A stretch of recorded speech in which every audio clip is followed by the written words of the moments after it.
আসসালামু আলাইকুম। দেশ এবং প্রবাসী যারা আজকে লাইভ দেখছেন সবাইকে স্বাগত জানাই। আরো একটি সেশন, আরো একটি লাইভ। আজকে শুরু করছি নাক কান গলার সমস্যা। এই বিষয়ে কথা বলার জন্য আমার সাথে স্টুডিওতে যুক্ত রয়েছেন নাক কান গলা রোগ বিশেষজ্ঞ surgeon doctor Mustafizur Rahman, head নাক ক্যান্সার সার্জন, সহযোগী অধ্যাপক ও বিভাগীয় প্রধান, ইএনটি অনকোলজি, জাতীয় ক্যান্সার গবেষণা ইনস্টিটিউট ও হাসপাতাল, কনসালটেন্ট, ইনসাফ বারাকা হাসপাতাল। স্যারকে আমাদের স্টুডিওতে স্বাগত জানাচ্ছি। আসসালামু আলাইকুম রহমতুল্লাহ। আপনাকে ধন্যবাদ অসংখ্য। স্যার, আমরা আমাদের আজকে বিষয়ভিত্তিক অনুষ্ঠান নাক কান গলা এই বিষয়গুলো নিয়ে আমরা আলোচনা করব। তো এই বিষয়গুলো আমরা আজকে শুরুতেই যে প্রশ্নগুলো আপনার কাছে আহ, জানতে চাই যে ঋতু পরিবর্তনের সময় বিশেষ করে শীতকাল বা বর্ষাকালে নাক কান গলার সাধারণত কি কি সমস্যাগুলো দেখা যায়? ঋতু পরিবর্তন দুইটা সিজনে আমরা লক্ষ্য করি, একটা শীতকাল, আবার শীত থেকে যখন গরম পড়ে দুইটা সিজনে অ্যাকচুয়ালি এই সময় ধুলাবালি বাড়ে, সিজন চেঞ্জ হয় মানুষের। প্রচুর হাঁচি, সর্দি, ঠান্ডা, কাশি শুরু হয়। এটা ভাইরাস জনিত, এটা সাময়িক। এটা 7 দিনে নর্মাল ওষুধে বা এমনি শরীর প্রতিরোধে ভালো হয়ে যায়। কিন্তু দীর্ঘমেয়াদী যে রোগটা, জ্বর আসে, আহ, আহ, ঠান্ডা কাশিটা বেশি, তখন আমাদের অ্যাকচুয়ালি চিকিৎসা দরকার। আর আপনারা একটা জেনে জেনে খুব খুশি হবেন যে অ্যাকচুয়ালি সারা পৃথিবীর মানুষ সবাই চাই আমরা যে ঔষধ ছাড়া বা কম ঔষধ খেয়ে যেন ভালো হয়। কোনো মানুষই বেশি ওষুধ চায় না। আর রোগটা যাতে না আসে, রোগটা আসার আগে প্রতিরোধ, prevention is better than cure. যে প্রিভেনশনটাই সবাই চায়, যে আমি ওষুধ কেন খাবো?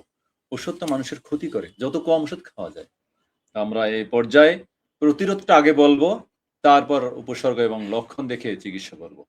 এই সময় যদি আমরা, সিজন চেঞ্জের সময় যদি আমরা একটু সতর্ক থাকি, পর্যাপ্ত পানি খাই, ধুলাবালি মুক্ত থাকি, সুস্বাস্থ্য জায়গায় থাকি এবং স্বাস্থ্যসম্মত খাবার, ভেজিটেবল, ফ্রুট, দেশীয় ফল খাই, ইনশাল্লাহ এই সমস্ত প্রতিরোধ হবে এবং এই সমস্ত রোগ থেকে আমরা অনেকটা দূরে থাকতে পারবো।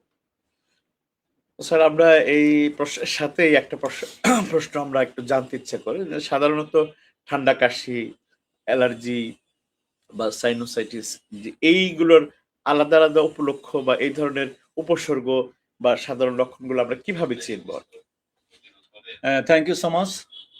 সাইনোসাইটিস, অ্যালার্জি, এটা সাধারণত দেখা যায় যে প্রচুর পরিমাণে একটু হাঁচি আসার পর রুগীরা বলে যে স্যার একটু ঠান্ডা ধুলা যাওয়ার পরে 15-20টা হাঁচি আসতে থাকে, সামনের দিকে ব্যথা করতে থাকে, কেউ বলে সামনের দিকে, কেউ বলে স্যার এটা নির্দিষ্ট সময় ব্যথা হয়, এবং অনেক সময় জ্বর আসে, কাশি শুরু হয় এর পাশাপাশি। আবার ম্যাক্সিমাম ক্ষেত্রে যাদের এই অ্যালার্জিক রাইনাইটিস বলেন, প্রচুর হাঁচি আসতে থাকে, দেশ প্রায় আহ, অনেকের ক্ষেত্রে 70 ভাগের ক্ষেত্রেই আবার অ্যাজমাটিক সমস্যা থাকে।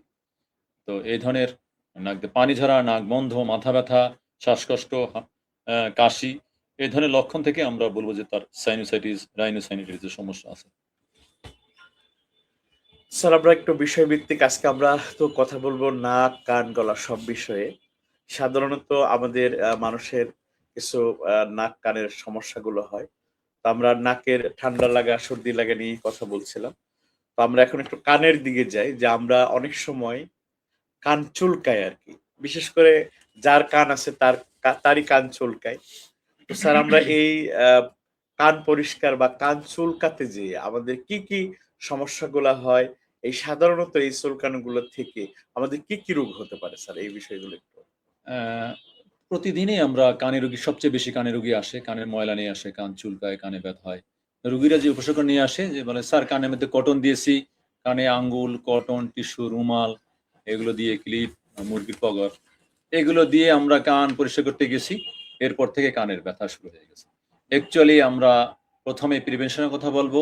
রোগীদের সমস্ত মানুষকে আমরা একটাই মেসেজ দিতে চাই যে কানের মধ্যে কখনো কোনো কিছু দিবেন না। এই যে আঙ্গুল, কটন দেওয়া, রুমাল, টিস্যু, ক্লিপ, অনেকে শোন, অনেকে হাইড্রোজেন বাক্স দিয়ে পরিষ্কার করে ফুটপাতে, অনেকে মুরগির পাগার দেয়, এগুলো দিয়ে জীবাণু ঢোকে এবং ময়লাটা আরো পর্দার দিকে যায়। প্রথম দিকে খুব মজা লাগে, এরপর শুরু হয় প্রচন্ড ব্যথা। আর অ্যাকচুয়ালি এরকম কানের মধ্যে কোনো ময়লা জমলে তাদেরকে আমরা সিম্পল বলি যে কয়েক ফোঁটা অলিভ অয়েল তেল দিয়ে রাখবেন। নরম হলে পরে এটা অ্যাকচুয়ালি আমরা যে চাবাই, খাবার খাই, তখন কানের মধ্যে স্কুইজ হয়, তখন এটা ময়লাটা বের হয়ে যায়। হ্যাঁ, যে সমস্ত প্রাণী জঙ্গলে থাকে বা এই ময়লার মধ্যে থাকে, বিড়াল বা এই ধরনের আমাদের পোষা প্রাণী দেখেন, তাদের কান কিন্তু কোনো পরিষ্কার লাগে না। কারণ কি? ওরা শক্ত খাবার চাবায়, ওদের কানের ভিতরে এত জোরে স্কুইজ হয়, সমস্ত ময়লা অটোমেটিক বের হয়ে যায়। আমরা শক্ত খাবার না খেলেও আমাদের ভিতরে ময়লাটা বের হয়ে আসে। যদি একান্ত না বের হয়, সেক্ষেত্রে তেল দিয়ে আমরা চেষ্টা করব। তাতে বের না হলে আমরা নাক, কান, গলা একজন ডাক্তার শরণাপন্ন হলে উনি সাকশনের মাধ্যমে সুন্দর করে বের করে দেবে। অবশ্যই তার শরণাপন্ন, কখনো আমরা এই সমস্ত জিনিস কানের মধ্যে দিব না। আমরা কান পরিষ্কারের বিষয়টা নিয়ে আলোচনা করলাম।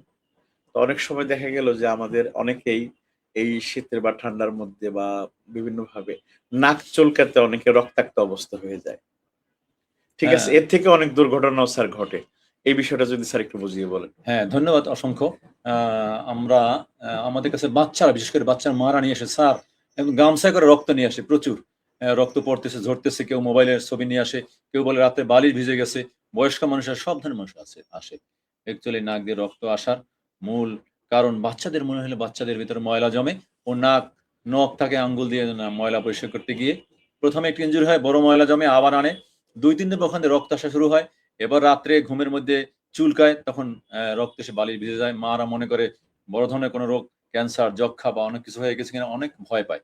অ্যাকচুয়ালি এটা নাকের মধ্যে বারবার আঙ্গুল দিয়ে এই ময়লা পরিষ্কার করে নাকটা শুষ্ক থাকে। এটা আমরা নিষেধ করে দিই।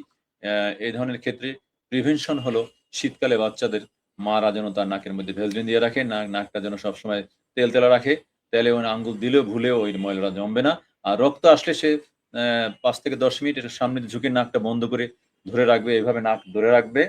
যেকোনো জায়গায় কেটে গেলে আল্লাহ তাআলা রক্ত বন্ধ হওয়ার টাইম ৫ মিনিট। হাত কাটলে হাত আমরা চাপ দিয়ে ধরে রাখি। নাক এরকম ধরে রাখা উচিত। সেটা খোঁচানোর কারণে হোক, এমনি আসুক, অথবা একটা অ্যাক্সিডেন্ট হোক, বল লাগুক, ক্রিকেট বল লাগুক, অটোরিকশা লাগুক, যেভাবে হোক, কোনো দুর্ঘটনার কারণে হোক, নাকটা চেপে রাখবে। ১ম এ চিকিৎসা, নাক চেপে রেখে ১০ মিনিট ধরে রাখো। এরপরে আশেপাশে বরফ থাকলে লাগাও, নাকে ড্রপ দাও।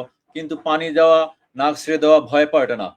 কোথাও ছিনতাই করে আঘাত করছে, তাকে আ চাকু দিয়ে গেছে, চাপ দিয়ে ধরেন আপনি। হাসপাতাল নাই, আপনি চাপ দিয়ে রক্তটা বন্ধ রাখেন। আর অল্প রক্ত হলে অটোমেটিক বন্ধ হয়ে যায়। ভয় পাওয়ার কোনো কারণ নাই। আর এইভাবে প্রিভেনশন আপনি করবেন ইনশাআল্লাহ। স্যার আমরা পরবর্তী হ্যাঁ, অনেক সময় দেখি যে নাক বড়রাও চুলকাতে যেয়ে রক্ত বের করে। হ্যাঁ, স্যার এই বিষয়টা যদি একটু বলেন। বড়দেরও, বাচ্চাদের মধ্যে বড়দের অনেকের স্বভাব নাকের ভিতরে আঙ্গুল দেওয়া, ঘন, ঘন আঙ্গুলের নখটা কেটে রাখে না। এছাড়া নাকের পশম ছেঁড়ার অভ্যাস অধিকাংশ মানুষ, অনেক শিক্ষিত মানুষ আছে। সুতরাং এই ধরনের আমরা সম্পূর্ণ বন্ধ করব। এবং আমরা একটা লিফলেট এর আগে বিতরণ করেছি শীতকালে, যে আপনারা প্রতি শীতে হোক বা যাদের এই ধরনের সমস্যা বেশি, তারা নাকের মধ্যে ভ্যাসলিন লাগাবে।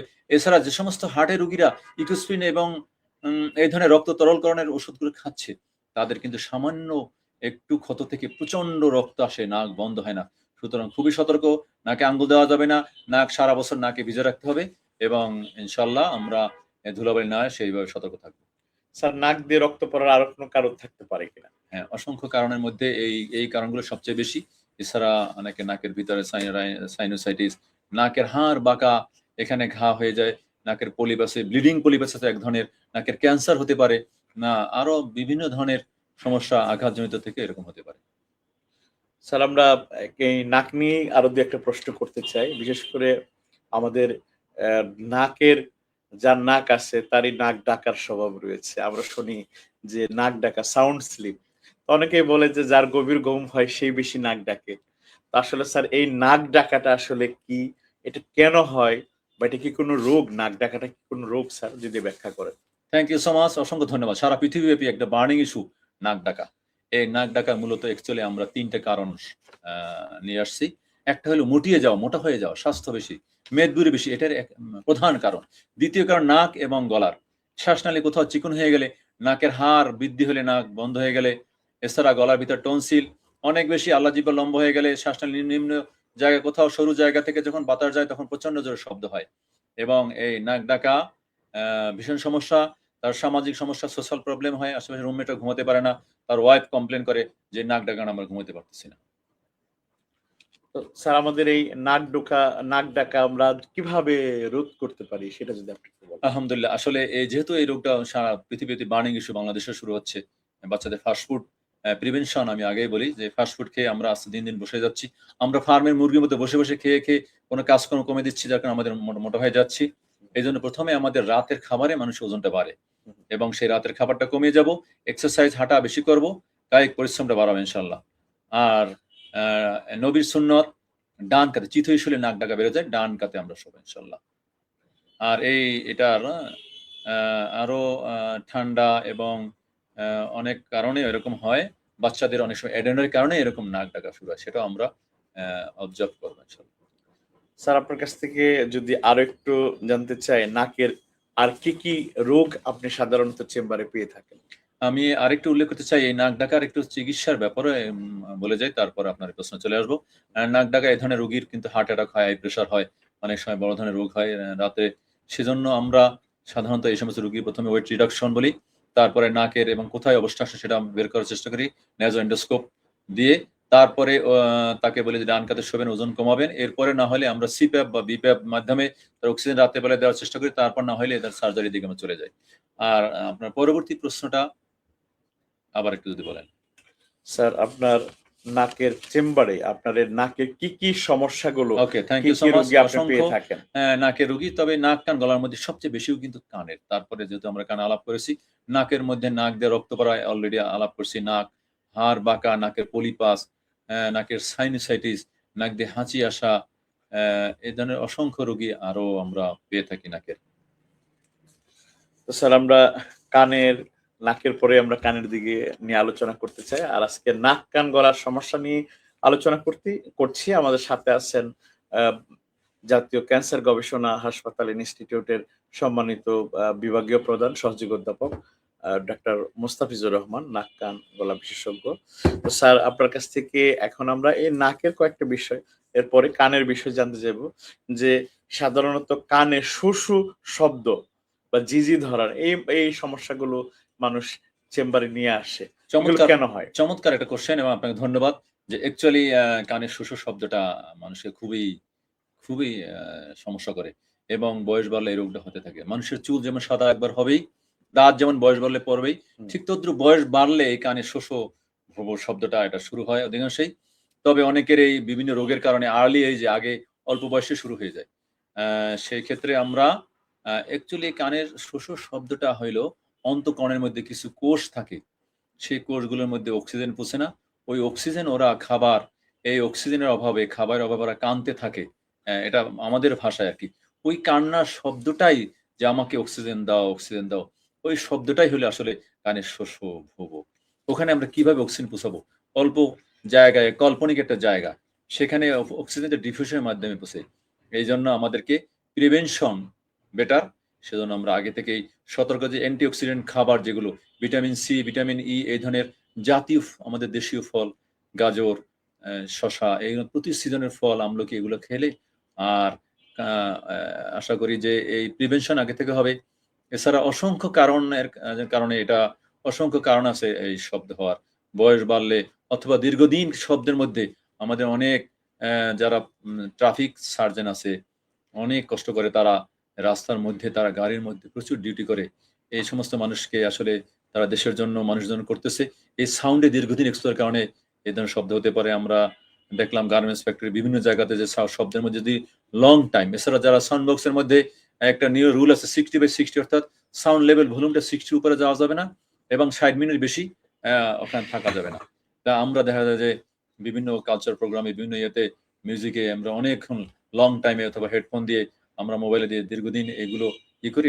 এটাও আমাদের এফেক্ট করে। এছাড়া বিভিন্ন বর্তমানে ইন্ডাস্ট্রিয়ালাইজেশন, আধুনিক কারণে বিভিন্ন স্যাটেলাইট, বিভিন্ন রেডিও ফ্রিকোয়েন্সি সারা বাতাসে, আকাশে ছড়াচ্ছে। এগুলো আমাদের এফেক্ট করতেছে। সুতরাং আমরা যে জিনিসগুলো আমরা চলে আসছি সেটা হলো কিছু মায়ের পেট থেকে নিউট্রিশন অভাবে হতে পারে। ছোটবেলায় অ্যাডেনয়েড বা নাক বন্ধ বা ঠান্ডা দীর্ঘদিনের কারণে সেটার কারণে এফেক্ট হতে পারে। বয়স বাড়লে এরপরে মানুষের যখন অ্যাডাল্ট লাইফে সে যখন দীর্ঘদিন এক্সপোজার হয় সাউন্ডের মধ্যে অথবা লাউড সাউন্ডের মধ্যে থাকে, ডিউটি করে রাস্তার মধ্যে, ইন্ডাস্ট্রির মধ্যে।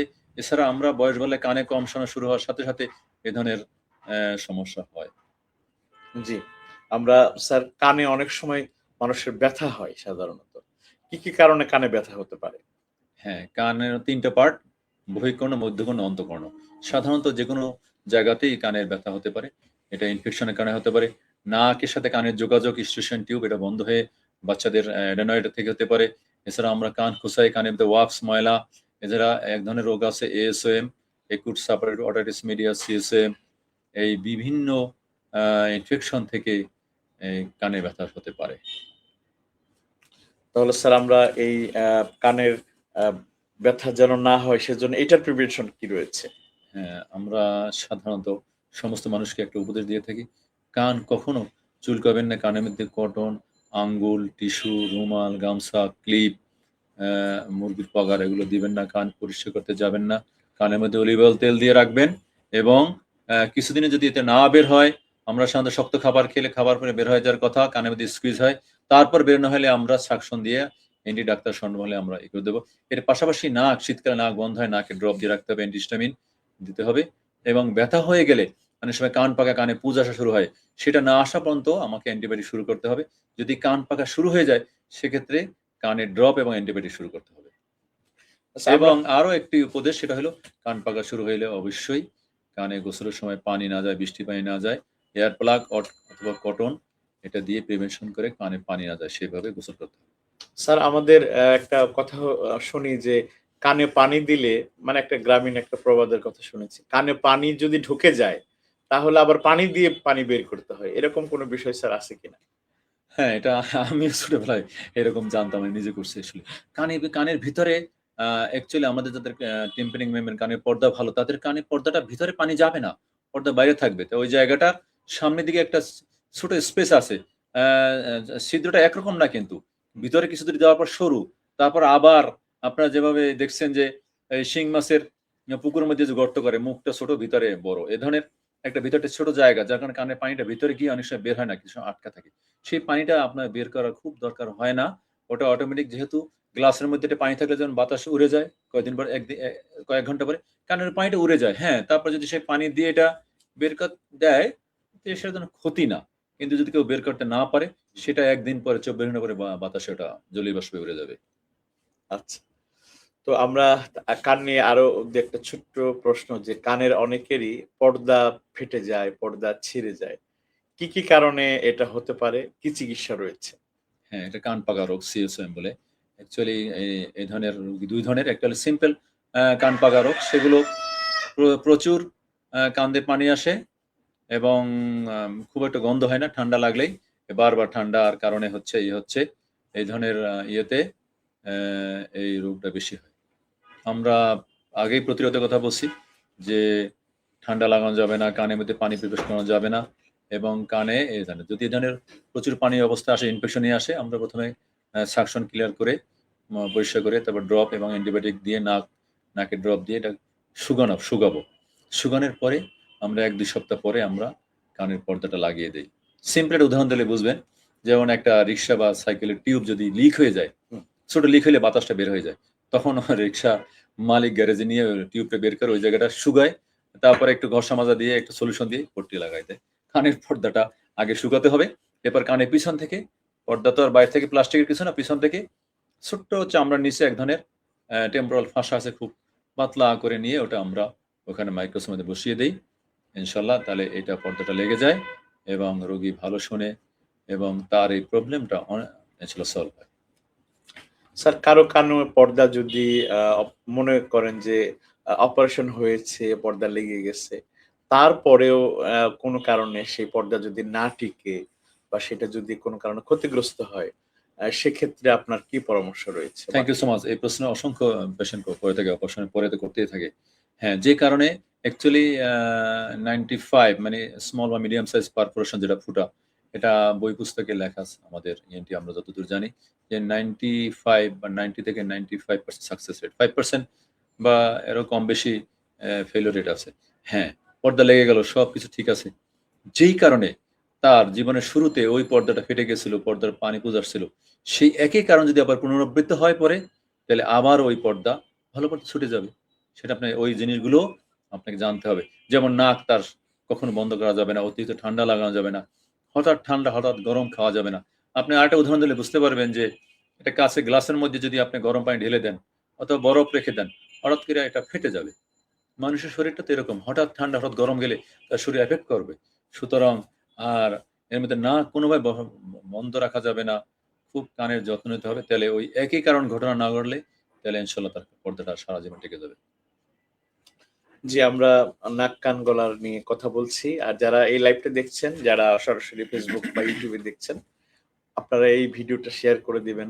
আপনার একটা শেয়ারের কারণে হয়তো এই ভিডিওটা মানুষের কাছে যাবে এবং এই সমস্যা থেকে তারা পরিত্রাণ পাবে এবং উপকৃত হবে। স্যার আমরা একটু নাক, কান থেকে গলার দিকে যেতে চাই।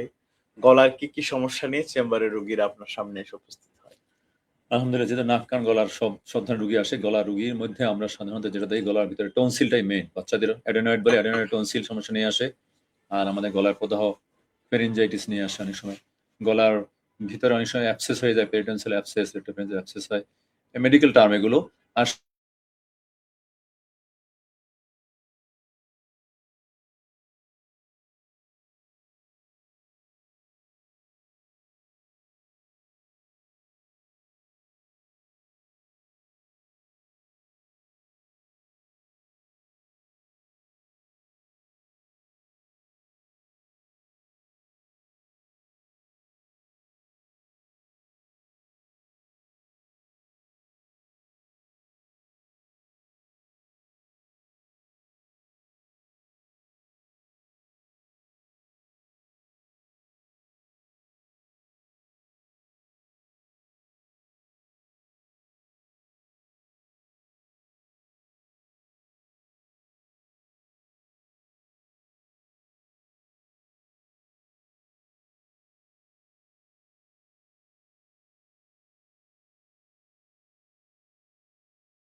ছোট্ট একটা বিরতির পর আবার আমরা আসলাম। টেকনিক্যাল ব্রেক ছিল এটা।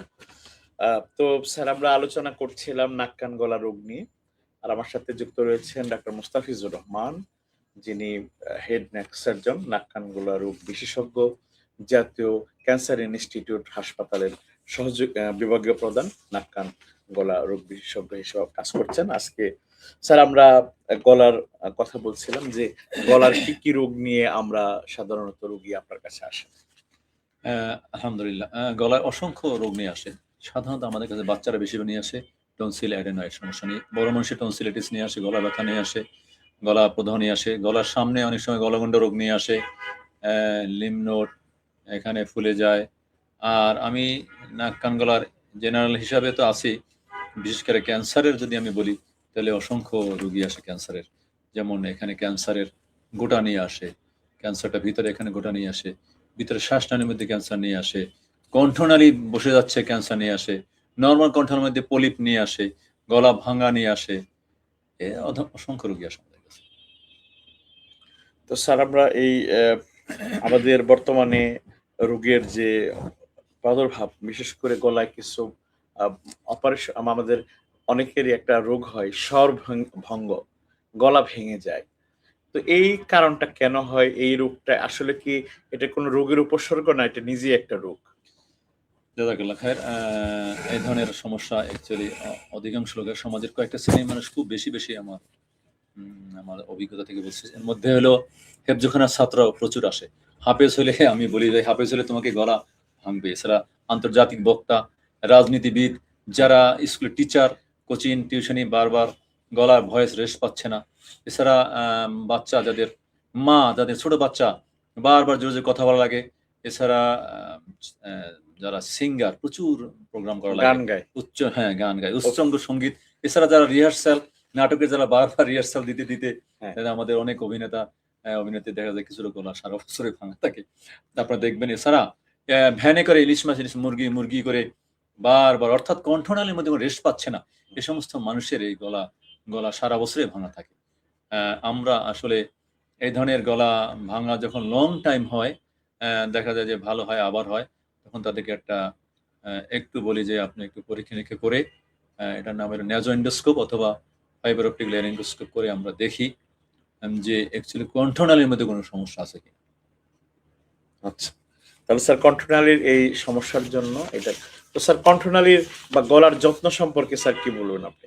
হ্যাঁ, এই যে ৫ শ্রেণী আসছে আমরা বলি যে ভাই একটা মানুষ যদি লং টাইম হাঁটে, আমি প্রতি রোগীর উদাহরণ দিয়ে বলি যে ৫ মাইল ১ মাইল হাঁটার পর তাকে যেমন রেস্ট নেওয়া হয়, পা বসে যাবে। একটা মানুষ ৩ দিন না ঘুমালে তার চোখটা বন্ধ হয়ে যাবে। যেমন সবকিছুটা রেস্ট দরকার। ঠিক তদ্রূপ গলার বা কণ্ঠনালীরও আমাদের রেস্ট দরকার। আমরা যখন বেশি কথা বলি, বেশি প্রোগ্রাম করি, ভয়েস রেস্ট হয় না, তখনই এই সমস্যা হয়। এবং যখন একটা মানুষ কিছু যে মানুষের শ্বাসের সমস্যা, কাশতে, কাশতেও তাদের কিন্তু অনেক সময় গলা ভাঙে। হ্যাঁ, যারা প্রফেশনাল এদের গলা ভাঙে, কিন্তু একটা মানুষের প্রিভিয়াস হিস্ট্রি আছে স্মোকিং, ধূমপান, অ্যালকোহল, এই মানুষগুলো যদি গলা ভাঙা অনেকদিন থাকে, ১ মাসের বেশিও থাকে, তখন আমরা কিন্তু সাসপেক্ট করি যে তার নরমাল কি কোনো পুলিপ না কোনো ক্যান্সারের কোনো সমস্যা আছে কিনা সেটা আমাদেরকে ফাইন্ড আউট করতে হবে, রুল আউট করতে হবে। তো স্যার আমরা একদম শেষের দিকে একটু আপনার ব্যক্তিগত বিষয়ে একটু জানতে চাই। প্রশ্ন এসেছিল ডাক্তার মোস্তাফিজুর রহমান স্যারকে কোথায়, কোথায় আমরা চিকিৎসার জন্য আসতে পারি স্যারের কাছে? এই বিষয়টা যদি স্যার একটু বলেন। Thank you so much. আমি ডাক্তার মুস্তাফিজুর রহমান। আমি অ্যা বিভাগীয় প্রধান জাতীয় ক্যান্সার গবেষণা হাসপাতাল। আমি আলহামদুলিল্লাহ বৈকালিক চেম্বার ইনসাফ বারাকা হাসপাতাল মগবাজার এখানে বসি। এছাড়া আমি পপুলারে বসি, যাত্রাবাড়ি পপুলারে। আর নারায়ণগঞ্জ পপুলারেও কিছু সময় দেই। আমার বাসা আগে ওখানে ছিল। আ আমি আপনাদের জনগণের অ্যা কাছে এই কথা আমি মেসেজটা আগেই দিয়েছি এবং বলতে চাচ্ছি যে আমি প্রতি শুক্রবার আমার বাবার থেকে আমি এই উপদেশটা নিয়েছি। আমার বাবা ১৯৪৫ সালে পায়ে হেঁটে হজ করেছিল। তার একটা বই আছে বাংলা একাডেমিতে, তার ভিডিও আছে, আরটিভি চ্যানেল দেখাচ্ছে।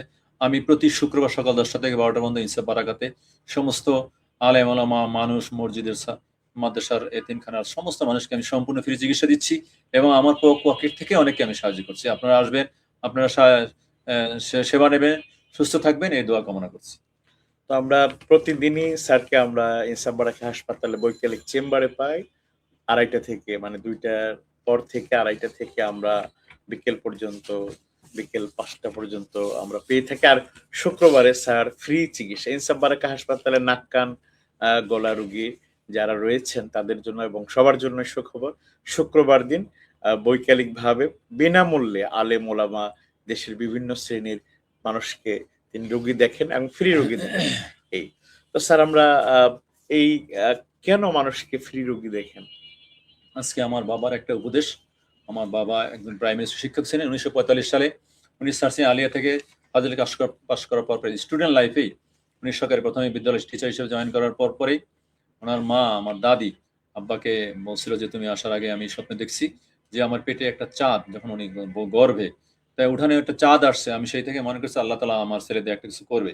আব্বা স্কুল জীবনের ১ বছর পরই তার মাথায় আসে আমি আল্লাহর ঘর জিয়ারত করব।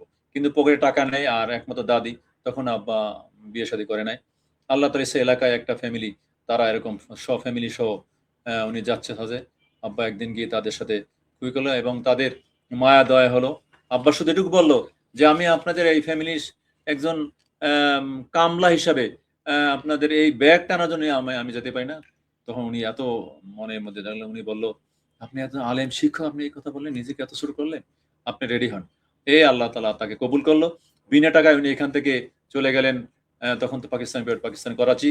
ওখানে তিনি আ ইমামতি পর্যন্ত করলেন। তারপর পাসপোর্ট করে উনি চলে গেলেন বড় পীর আব্দুর রাজ্জাক রহমাতুল্লাহ ইরাকের বসরাতে। ওখান থেকে সময় কেটে উনি চলে গেলেন জর্ডানে। জর্ডানে উনি অসংখ্য নবীদের জিয়ারত করছেন। ইসহাক, ইসমাইল, ইউসুফ এবং ইব্রাহিম। এরপর চলে গেলেন উনি ফিলিস্তিনে আল-আকসা মসজিদ। ওখান থেকে দীর্ঘ সফর শেষে আবার মদিনা ঢুকলেন। মদিনাতে এসে হজের টাইম তখনও ৬ মাস থেকে ১ বছর বাকি। উনি লং টাইমে উনি এই টাকা আ আ ওখানে একজন পাকিস্তানি ভাইয়ের সাথে একটা টেইলরের কাজ করতেন পার্সিয়ালি এবং হজ সফরে হজ টাইম শেষ করে উনি জাহাজে চলে আসেন। তখন টিকিটের টাকা নেয় আব্বার কাছে এবং সেই সময় নিয়ম ছিল দেশে ফিরে টাকা তার স্কুলের চাকরি থেকে টাকা দিতে হবে। এই শর্তে দেশে আসলেন, আবার চাকরি জয়েন করলেন।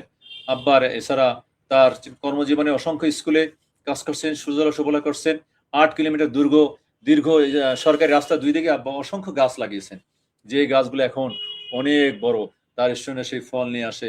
তার এই সদকা জারিয়া এলাকার অসংখ্য শাখা নির্মাণ করছেন, অসংখ্য মানুষের কষ্টের জন্য তিনি লাঘব করেছেন। রাস্তায় চলতে গিয়ে তিনি এরকম ছাগল গরু বাধা খুলে দিয়েছেন, আর্ত মানবতার সেবায় জীবনকে উৎসর্গ করেছেন। উনি একটা কথাই বলছেন, মানুষের জন্য করো। জীবনে আল্লাহ তাআলা প্রাইমারি স্কুল চাকরি করেও আমার জীবন তোমাদের জন্য করছি, তোমাদের এত টাকা দরকার নাই, তুমি আল্লাহর জন্য মানুষের জন্য সেবায় মনোবত হও। আমি সেই তার অনুপ্রেরণা নিয়ে আমি আমার নিজেকে ব্রত করতে চাই, আমি ফ্রি চিকিৎসাতে চাই, আপনাদের দোয়া চাই। ধন্যবাদ স্যার। আপনি আমাদের আজকের এই অনুষ্ঠান ৮২তম পর্ব, ইনসাফ বারাকা হাসপাতাল স্বাস্থ্যকতা অনুষ্ঠান, সোশ্যাল মিডিয়ায় ফেসবুক ইউটিউব ভিত্তিক অনুষ্ঠান। দেশের মানুষকে সচেতন করতে চাই, একজন কনসাল্টকে পরিচিত করতে চাই। আমাদের এই ছোট্ট আয়োজনকে কিভাবে দেখছেন আপনি, কিভাবে মূল্যায়ন করবেন আমাদের এই অনুষ্ঠান? আলহামদুলিল্লাহ, আপনার এই অনুপ্রেরণা, এই সোশ্যাল ওয়ার্ক, এই সৎকার জারিয়া কাজগুলো আপনার অসংখ্য মানুষের উপকার হবে, আপনাদের দোয়া করবে হাসপাতাল এবং অসংখ্য মানুষের কল্যাণে চলে আসবে ইনশাল্লাহ। আপনারা আল্লাহ আল্লাহ আয়ুকে দীর্ঘায়ু করুক এবং আপনার মনোবাসনা আপনাকে সফলতা দান করুক।